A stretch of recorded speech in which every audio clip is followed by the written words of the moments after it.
Abatuze okulajjana bwe bati basinzidde mu lusiisira lw'ebyamateeka nga luno lutegekeddwa ab'akakiiko k'eddembe ly'obuntu mu disitulikiti y'e Wakiso nga luno lugendereddwamu okubangula abavubi ku ddembe lyabwe. Kuba ennyo enduulu nga kw'otadde n'eyammwe tuba tuli awo nga waliwo ebbago ly'etteeka erikoze eki erijja.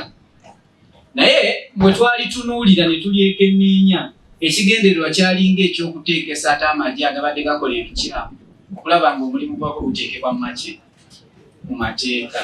Olusiisira luno lwetabiddwako abakulembeze mu Wakiso abakulembeddwamu ssentebe wa disitulikiti Dr. Mattia Rwangabwanika, ab'ebyokwerinda, bannamateeka okuva mu bitongole ebirwanirizi by'eddembe eby'enjawulo wamu n'abalala. Ssentebe Bwanika asinzidde no n'asaba abatuuze okweggyamu omuze ogw'okutya wabula baveeyo boogere ebibaluma ng'agamba nti singa bakwataganira wamu ne bayimusa eddoboozi limu ebibaluma byakugonjoolwa. Katundu ke baawa omuzungu ne bakagobamu abantu njagala ompandiikire ebbaluwa ng'erimu details nnwane nabo bambaso.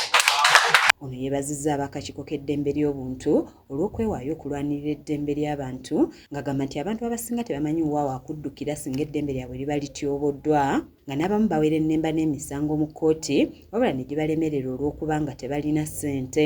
Tulina okwerwanako n'amateeka gennyini agakolebwa ne structure eziteekebwawo za kiriguumaaza kubanga ettaka balyetaaga mu bulungi ne mu buki ne mu bubi. Babamu ku batuuze ku kyalo kino basabye ab'akakiiko k'eddembe ly'obuntu okubayamba ku magye agasibwa ku mazzi okulwanyisa envuba embi ge bagamba nti gasoose okubakwata n'okubaggyamu ensimbe nga n'abamu ku bannaabwe bafiiriddwa obulamu. Abasirikale batuyisa bubi ku mazzi.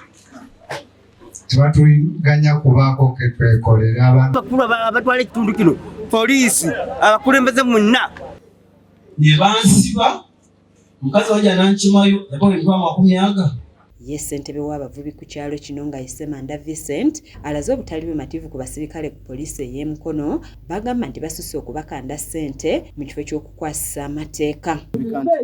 Babadde bakuba abantu emiggo mu ngeri ey'ekyeyonoonero. Ate bo abavubi bakukkulumidde abagagga be bagamba nti bayiwa ettaka mu nnyanja okusobola okugaziya ebibanja byabwe nga kati bo tebakyalina we bagobera maato gaabwe ekisaanyizaawo n'obutonde bw'ensi. Bakulugera n'ennyanja agana kulanga mayipooti yeyita wano eno nnyanja nayiwetta okuva wano paka mmotoka eri nalekayo amazzi nga tosala kulinnya mu kigere gatambuliramu. Baaba ebitongole ebirwanirizi by'eddembe ly'obuntu okuli ekya Redeem International, ekya Fiani wamu n'ebirala basabye abantu bakolagane bulungi ne bannamateeka olwo basse gavumenti ku nninga esse mu nkola etteeka eryayisibwa ku kuluŋŋamya ebyobuvubi. Tulidde bamwe bagamba nti nkolera izitimeca bakano kakati kuliko ekimu obuyinza kubeera ne property kubanga yekano oba meca tulabye engeri 3 zokka.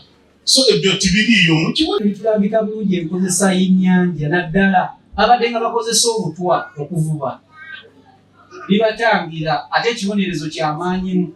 Ye ssentebe w'akakiiko k'eddembe ly'obuntu mu Wakiso Eric Kasirye ayogedde ensonga lwaki bategese olusiisira luno ng'ono avumiridde abakuumaddembe abasusse okutyobola eddembe lya bannamawulire nga bwe kyeyolekedde mu kalulu ka Kawempe North akakubiddwa ku Lwokuna lwa wiiki ewedde. Eddembe ly'obuntu tuvumirira ne sekuvumirira yenna ebintu by'okutyoboola eddembe lya bannamawulire tuvumirira ebibadde bikolebwa poliisi n'ebitongole ebikuumaddembe byonna jaati byonna ebibadde bikolebwa tubivumirira era twagala okusaba gavumenti akaseera kano twekubemu ttooki tulabe nga tugenda mu kalulu ka 2026 nga tussa ekitiibwa mu ddembe lya bannamawulire. Neus Muhendo yakusakidde eggulire lino ku Lwa KSTV Agaleero.